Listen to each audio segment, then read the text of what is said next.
Le Conseil de sécurité, dont la France est membre permanent, est bloqué parce que les Russes ont apposé leur veto.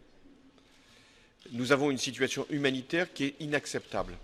Il y a 120 000 personnes qui sont retenues en otage, il n'y a pas d'autre mot, qui sont victimes de bombardements, qui sont victimes de répression et de risques même pour leur propre vie s'ils cherchent à sortir de la ville d'Alep.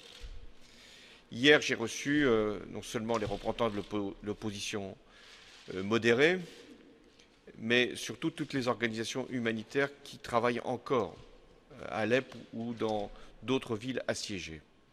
Le message est donc le nôtre et il est simple. Nous sommes d'accord pour que nous fassions tout pour permettre l'évacuation de la population, sans risque de répression. Il faut également permettre l'accès de l'aide humanitaire, donc des couloirs doivent être protégés.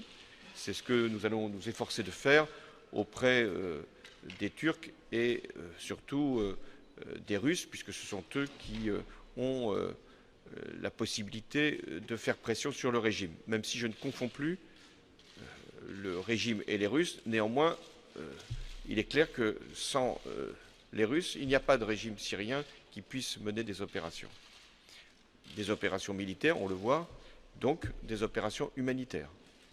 Et les Russes seront responsables d'une situation qu'ils ont contribué à créer s'ils ne font rien pour permettre l'accès de l'aide humanitaire. Enfin, il faut permettre qu'il y ait des infrastructures de santé qui puissent être protégées. Il n'y en a plus au centre d'Alep, il y en a encore à l'extérieur et nous devons faire en sorte que ces centres sanitaires, que ces établissements, ces infrastructures de santé puissent être protégés autant qu'il est possible.